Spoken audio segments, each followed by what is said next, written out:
1,00,000 మంది శివభక్తులతో కలిసి మహారుద్రాక్ష పూజలో పాల్గొనండి. వెంటనే కాల్ చేసి మీ పేరును నమోదు చేసుకోండి. నమస్తే. ప్రస్తుతం మనతో ఉన్నారండి ప్రముఖ ఆధ్యాత్మికవేత్త మరియు మంత్రశాస్త్ర పండితులు కొండవీటి దత్తాత్రేయ శర్మ గురువు గారు ఉన్నారు. సో వారిని అడిగి బోల్డ్ అనే సందేహాలు నివృత్తి చేసుకుందాం. ముఖ్యంగా అయితే మనం భోజనం చేసేటప్పుడు అప్పట్లో అయితే చాలా నియమాలు పాటించేవాళ్ళు. ఇప్పుడు ఎవరో అంత నియమాలు పాటించలేదు. సో అసలు ఎలాంటి నియమాలు పాటించాలనేది గురుగారిని అడిగి తెలుసుకుందాం. నమస్తే గురుగారు. నమస్కారం. నేను ఇందాక అన్నట్లు నిజంగా ప్రతిదానికి ఒక నియమం ఉండేది. మీరు గత వీడియోలో కూడా స్నానం చేయడానికి కూడా ఒక నియమాలు చెప్పారు. భోజనం చేసేటప్పుడు ఎలాంటి నియమాలు పాటించాలి అంటారు? భోజనం అనేటటువంటిది అన్నం పరబ్రహ్మ స్వరూపం. అంటే ఇప్పుడంటే పిజ్జాలు బర్గర్లు అవన్నీ వచ్చాయి, కానీ అసలు భోజనం అంటే అన్నమే. ధాన్యం గోధుమలతో కూడింది కానివ్వండి, లేదా ధాన్యం కానివ్వండి. ప్రధానంగా అన్నమునకి మనం గౌరవం ఇవ్వాలి. చాలామంది ఎలా పడితే అలా కూర్చుని తింటాం, ఇష్టం వచ్చినట్టుగా తింటాం, మంచాల మీద కూర్చుని తింటాం, అలాంటివి చేస్తూ ఉంటారు. అసలు లెక్క ప్రకారంగా భోజనం చేసేటటువంటి పద్ధతి ఏమిటి అంటే, ఎవరైనా సరే భోజనం చేసే ముందు స్నానం చేయమని చెప్పి శాస్త్రం. భోజనం చేసే ముందు స్నానం చేయాలి. స్నానం చేసి మాత్రమే భోజనం చేయాలి. ఎందుకు అంటే, మనం భోజనానికి ఇచ్చేటటువంటి గౌరవం. ఇప్పుడు మనం అనేకమైన ఏదో వృత్తిరీత్యా వ్యాపారరీత్యా ఏదో పనిలో ఉంటాం.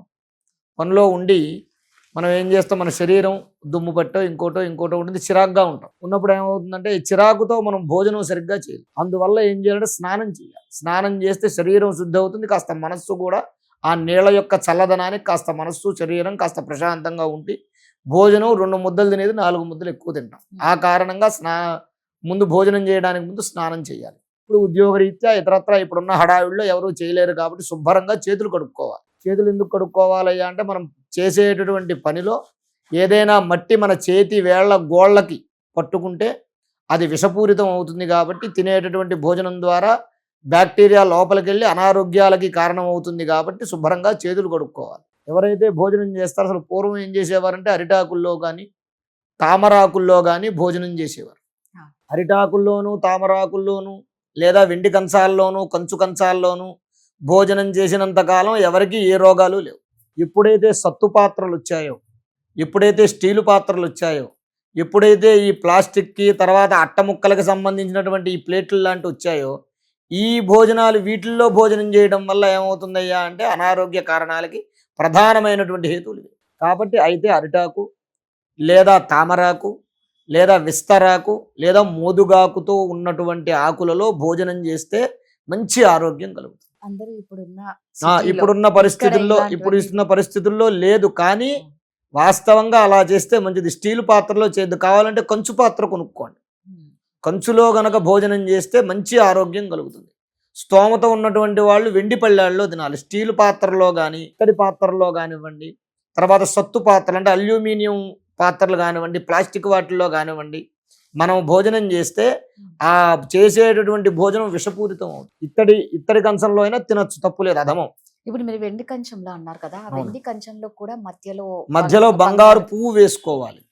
పూర్తి వెండితో తినకూడదు. ఆ బంగారు పువ్వు ఉంటేనే దానికి శ్రేష్టం అన్నమాట. ఎందువల్లనయ్యా అంటే, తర్వాత దాన్ని మనం దేనికైనా వినియోగించుకోవడానికి ఉపయోగం ఉంటుంది ఆ బంగారు పువ్వు ఉంటే. తద్వారా మనం భోజనం చేయాల్సినటువంటి వేసుకునే ఆకు కానీ విస్తరి కానీ ఈ ప్రకారంగా కంచం కానీ ఇవి పెట్టుకుని తినాలి. తదుపరి మంచినీళ్ళ గ్లాసు ఉంటుంది. ఆ మంచినీళ్ళ గ్లాసు ఎప్పుడూ కూడా ఎడం చేతి వైపు పెట్టుకోకూడదు, కుడి చేతి వైపు పెట్టుకోవాలి. ఎప్పుడూ కూడా కుడి చేతి వైపే పెట్టుకోవాలి, ఎడం చేతి వైపు గ్లాసు పెట్టుకోకూడదు. తాగేటప్పుడు కుడి చేతి వైపు నుంచి ఎడం చేతి వైపు తీసుకుని తాగొచ్చు, కానీ మనం ఎప్పుడూ కూడా గ్లాస్ ఎప్పుడూ కూడా కుడి చేతి వైపే ఉండాలి. తద్వారా ఇంకో విషయం ఏమిటయ్యా అంటే, మౌనేన శ్రద్ధేన భోజనం. భోజనం చేసేటప్పుడు ఎవరితోటి మాట్లాడకూడదు. శ్రద్ధగా మంచిగా శుభ్రంగా భోజనం చేయాలి.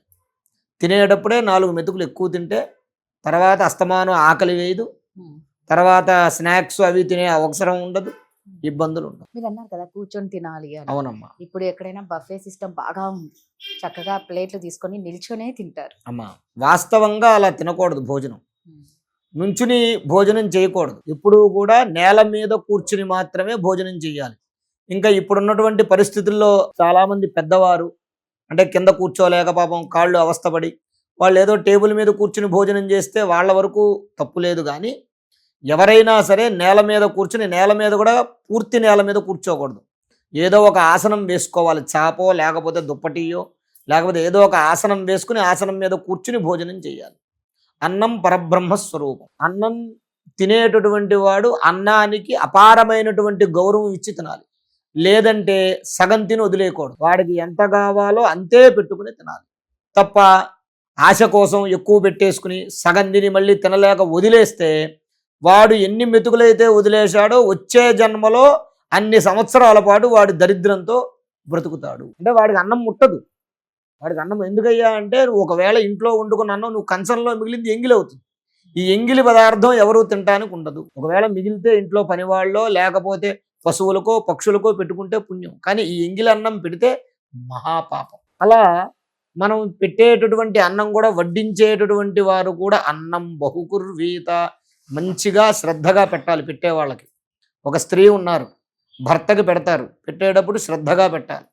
అన్నం మీద గౌరవంతో పెట్టేదో హడావిడిగా తొలిచేసి అన్నం కానీ పప్పు కానీ కూర కానీ పదార్థాలు కంచంలో కానీ ఆకులో కానీ వేసినప్పుడు నేల మీద పడకూడదు. ఆ ఒక్క మెతుకు కూడా నేల మీద పడకూడదు. ఎందుకయ్యా అంటే నేల మీద పడితే అన్నపూర్ణ అమ్మవారిని మనం అవమానపరిచినట్టు లెక్క, నీకు శ్రద్ధ లేనట్టు లెక్క. శ్రద్ధ అంటే అది. తినేటప్పుడు నేల మీద పడకూడదు. తినేవాడు కూడా కంచంలో తినేవాళ్ళు ఉంటారు. వాళ్ళు కొంతమంది తిన్న తర్వాత కంచం తీసేస్తే ఎన్ని మెతుకులు ఉంటాయో ఒక్క మెతుకు కూడా తినేటప్పుడు కింద పడకూడదు. అలా అన్నం శ్రద్ధగా తినాలి, నియమంగా మౌనంగా తినాలి. మౌనంగా ఎందుకు తినాలి? మరి 10 మంది మనం కుటుంబ సభ్యులందరూ చేరేది భోజనం చేసే సమయంలోనే కదా. 4 మాటలు మాట్లాడుకుంటే 4 ముద్దలు ఎక్కువ దిగుతాయి కాబట్టి మేము మాట్లాడుకుంటూ భోజనం చేస్తూ ఉంటారు. ఎప్పుడైనా సరే ఎందుకు ఆ నియమం పెట్టారు మాట్లాడకుండా భోజనం చేయాలనే నియమం అంటే, ఎప్పుడైనా భోజనం చేసేటప్పుడు మాట్లాడేటప్పుడు పులక మారిందనుకోండి, ఏ మెతుకో అన్నం మెతుకో ఏమన్నా గొంతుకు అడ్డం పడితే ప్రాణాపాయ స్థితిలోకి వెళ్ళిపోతాడు. ఆ కారణంగా మౌనంగా భోజనం చేయాలి. కాబట్టి ఇంకోటి కూడా అంటే భోజనం ప్రారంభం చేసేటప్పుడు చక్కగా నీళ్లతోటి ఒక్కసారి ఆ పదార్థాల మీద చల్లుకోవాలి. ఓం భూర్భువస్సువః తత్సవితుర్వరేణ్యం భర్గో దేవస్య ధీమహి ధియో యో న ప్రచోదయాతు. ఎందుకు చల్లుకోవాలి? నీళ్లు మనకి ఎక్కువై కాదు. చల్లుకోవడం గల కారణం ఏమిటయ్యా అంటే, అయ్యా పరమేశ్వర, ఈ రోజున వాళ్ళు ఏ మతం వాళ్ళు కానివ్వండి, ఏ కులం వాళ్ళు కానివ్వండి, వాళ్ళు ఆరాధించే భగవంతుడికి నమస్కారం చేయాలి. స్వామి, నీ అనుగ్రహంతో ఈ రోజున ఈ 4 మెతుకులు నాకు దక్కాయి, ముందుగా నీకు సమర్పిస్తున్నానని చెప్పి భగవంతుడికి నమస్కారం చేసుకుని శుద్ధి చేయాలి. ఇప్పుడు అన్నం వండుతారు, అక్కడ పెట్టేస్తారు. మనకు వడ్డించే లోపు ఈ లోపు గాలిలో మనకి కంటికి కనబడిన సూక్ష్మజీవులు ఉంటాయి. అవన్నీ ఆ అన్న పదార్థాల మీద వాటి మీద వీటి మీద కొంత అటు ఇటు పడుతూ ఉంటాయి. కాబట్టి వాటి యొక్క శుద్ధి కోసం అని చెప్పి నీళ్లు చల్లుతారు. తర్వాత కంచం చుట్టూ రాగానే ఆకు చుట్టూ రాగానే నీళ్లు పోస్తారు. ఎందుకు పోస్తారు అంటే, భోజనం చేసేటప్పుడు చీమలు కానీ లేదా ఇతరత్రా వేరేటటువంటి చిన్న చిన్న సూక్ష్మజీవులు లాంటివి కానీ అలాంటివి ఏమీ కూడా ఆ నీరు యొక్క ఆ ఇది దాటి, నీరు ఉండడం వల్ల అవి దాటి లోపలికి రావు. అప్పుడు మనం చేసేటటువంటి భోజనం మీద చీమలు పడటం అలాంటివి లేకుండా ఉంటాయన్న కారణం చేత ఆ నీళ్లుని ఒకసారి పైన చల్లి చుట్టూ కూడా చల్లుకుని అమృతమస్తు అనుకుని తింటారు. అమృతమస్తు అనుకోవాలి ఖచ్చితంగా భోజనం చేసేటప్పుడు. ఎందుకు అనుకోవాలి అంటే, ఇది అమృతంతో సమానం. ప్రతి మనిషిలోనూ జీవాత్మ లోపల పరమేశ్వరుడు ఉంటాడు, పరమాత్మ శక్తి ఉంటుంది. నువ్వు పెట్టేటటువంటి ప్రతి ముద్ద పరమేశ్వరుడు స్వీకరిస్తాడు. కాబట్టి అమృతమస్తు అని ఎప్పుడైతే స్వీకరిస్తామో, అమృతం అనేటటువంటిది దేనికయ్యా అంటే అది ఔషధం అన్నమాట. ఆరోగ్యం అంటే నేను తినేటటువంటి ఈ అన్నం అమృతమై ఔషధమై నా ఆరోగ్యానికి నాకు బలాన్ని కలిగించుగాక అని దాని అర్థం. అందుకని అమృతమస్తు అనుకుని మనం ఏ దేవుడిని అయితే ఆరాధిస్తామో ఆ దేవుడికి నమస్కారం చేసుకుని శివార్పణమనో రామార్పణమనో అనుకుని చక్కగా ఆ భోజనం చేసి మౌనంగా శ్రద్ధగా భోజనం చేసి, తర్వాత మధ్యలో ఎప్పుడూ కూడా భోజనం చేసేటప్పుడు నీళ్లు తాగకూడదు. చివర్లో లాస్ట్లో అంతా అయిపోయాక చివర్లో తాగాలి. ఆ తదుపరి మళ్ళీ ఒకసారి నీళ్లు చుట్టూ తిప్పేసి వెళ్ళి చెయ్యి కడుక్కోవాలి. ఆ ప్రకారంగా ఒకరి ప్లేట్లో ఒకరు తినొచ్చా గురుగారు? తినకూడదమ్మా. దాన్ని ఉచ్చిష్టం అంటారు. అది కేవలం భార్యాభర్తలు తప్ప. అది కూడా కొన్ని వ్రతాలు చేసేటటువంటి వాళ్ళు భార్యాభర్తలు తినొచ్చు. పూర్వకాలం ఒక సాంప్రదాయం ఉండేది, భర్త తిన్న ఆకులో కానీ భర్త తిన్న కంచంలో కానీ భార్య తినేది. అది కేవలం భార్యాభర్తలు తప్ప మిగిలిన వాళ్ళు ఎవరూ కూడా వాళ్ళు తిన్నటువంటి కంచంలో ఇంకా ఎవరూ కూడా తినకూడదు.